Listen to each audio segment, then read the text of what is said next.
Good day! Before we proceed to our interview in this video, let us first introduce the members of Group 3.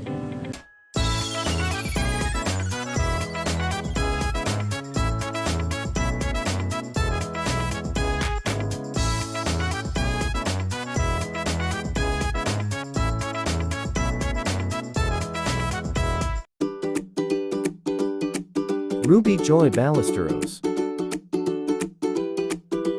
So today we're going to conduct an interview with regards to her profession. So let's begin. Why do you choose to pursue this career? Ayun, it's not my first choice, but I wanted to be in the medical field. So, nung una ayoko talaga siya.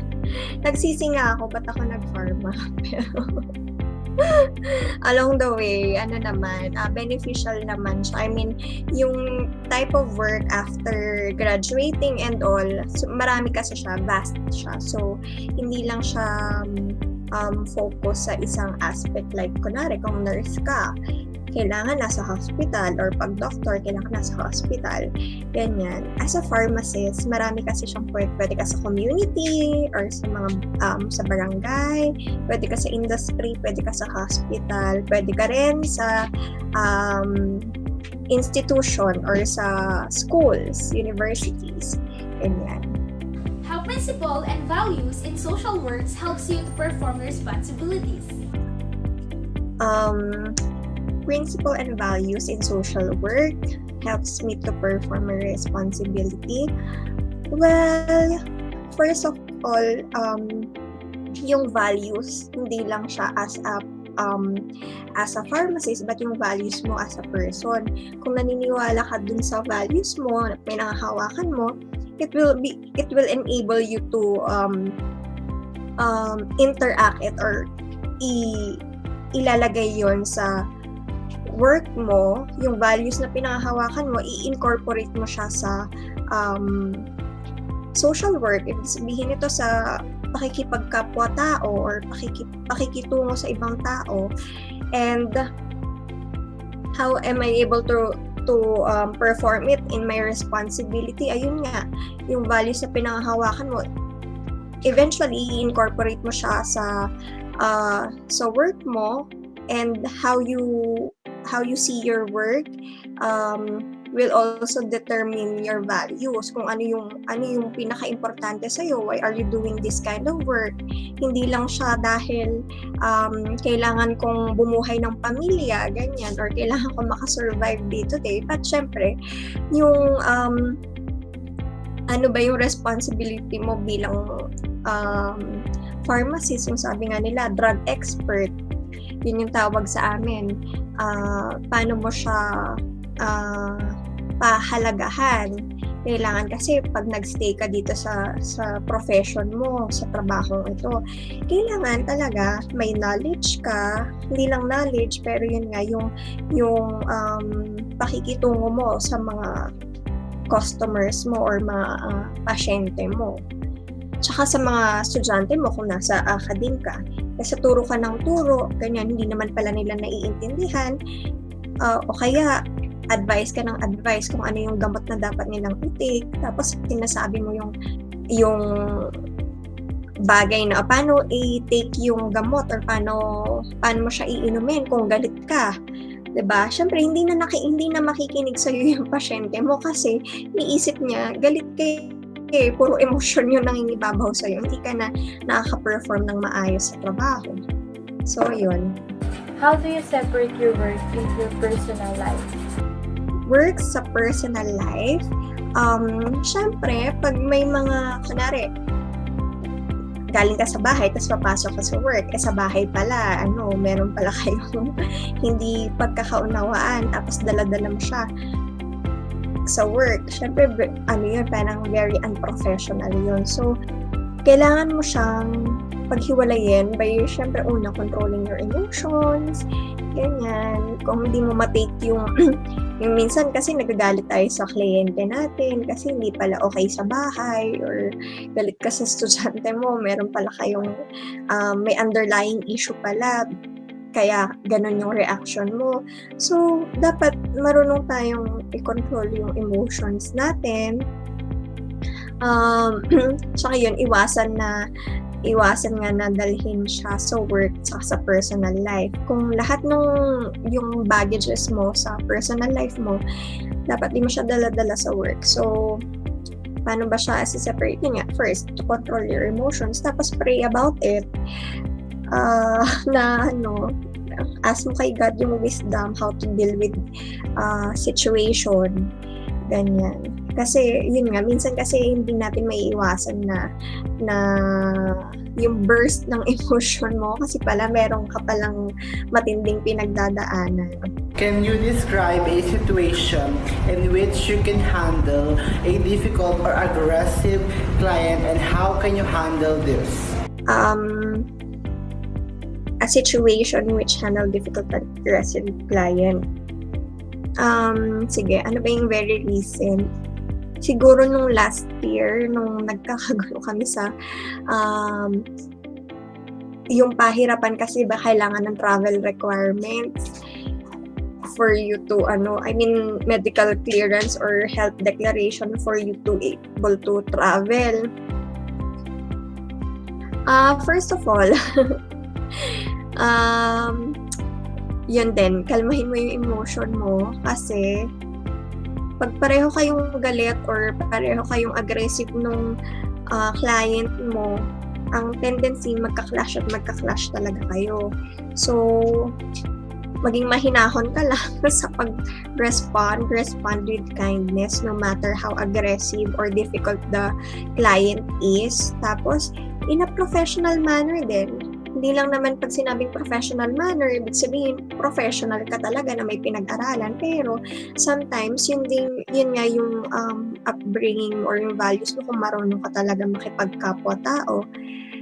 And if not, hindi mo na talaga kaya, seek help sa, kunyari ako, first line of parang defense or first front line, ganyan, front line of defense or front line person, ganyan. Kunwari sa bank of teller, ganyan. Pag hindi mo na ma-handle yung situation, call for help. Ganyan, always seek for help. Ganyan. Pag yun nga, huwag mo ring solohin yung problema. Minsan kasi sa office, like ako sa office namin, pag merong kang issue na may kaaway or may galit na pasyente or client sa'yo, parang hinahayaan namin yung taong yun na mag-deal nung sarili niyang kliyente, parang ganun. Naisip ko na hindi dapat. Kailangan mo ring mag-seek ng help or hindi naman yung sinasabi nila na nangingialam, ganyan. Pero kailangan mo lang din para lang may mag-pacify nung situation. So that's all po. That's all questions. Thank you po for your participation and cooperation in this interview. And have a nice day po. Thank you po. Thank you, Ben, for having me. You're welcome. So after conducting the interview, I therefore concluded being a pharmacist or health worker is not just destined in one certain area, but it also can be in other institutions such as schools, universities, hospitals, and community. As a social worker, you must know your values and principles. You have to apply your knowledge and what you have learned during the training once you enter the real job. And this knowledge is important incorporating to your work. Why they have to do this kind of work, not just because of their personal purposes, but also they have the responsibilities how to deal with their patient. She also mentioned that they are not allowed to let their emotions prevail upon the situation because it might affect their work. So they have to be emotional intelligent. Their extra baggage to their personal life must set aside during work time. This is also where their values as a social worker reflect because it is not just about the knowledge, but they also have to put it into action on how they interact with their client and how to deal with them. And this is what they call pakikitungo or pakikipagkapwa-tao. During this pandemic, many hard circumstances exist and it brings more challenging and more difficult tasks as a social worker. But despite with this, at the end of the day, all they have to do is to perform their job and to do their duties. But I therefore conclude that once you start to love your job and being passionate towards it, you are able and willing to conquer those challenges for the sake of your client, because this is your aim at the very start, which is to help them. I was amazed how she shared her experiences to us, and that gives me awareness that this job is not that quite easy, yet very fulfilling feeling after you accomplish your task and see the improvements to your client and your workplace as a result of your actions, as a result of what you have done. So hi, so based on the person we interview, she is a pharmacist and health worker under local government in Kawayan. She said that it is really important to handle and calm our emotions with our clients, because if you are both angry or if we are both aggressive, it will tend us to crash. So it is important that we always need to respond with our clients, that no matter what attitude our clients we have, we need to be professional and always remember that we need to respect our clients. But if you really can't handle the situation or the problem with your clients, it is important to ask with the people that you know that these people will able to help you with these clients, because we all know that even this is our profession, we're not perfect with this profession. We always need some help, and what I've learned in this interview is that we always need to communicate with our clients, and at the end of the day we are professional and we are passionate with our work, which is this, and we always need to respect and always care for our clients. The person we spoke will explain how she separates her personal and professional lives. I agree with what she says, because I'm the client and she's not working correctly or constantly angry, I might assume that she's impolite or she's not working professionally. I understand that we can't always control our emotions, especially when our concerns are private and difficult to deal with. However, we must work professionally because it may affect our work as well as our clients and our co-workers. If we always pray to God and discipline ourselves to filter our sensation, we can manage our emotions. Let us remain calm and always smile at our clients so that we can spread positive energy to them.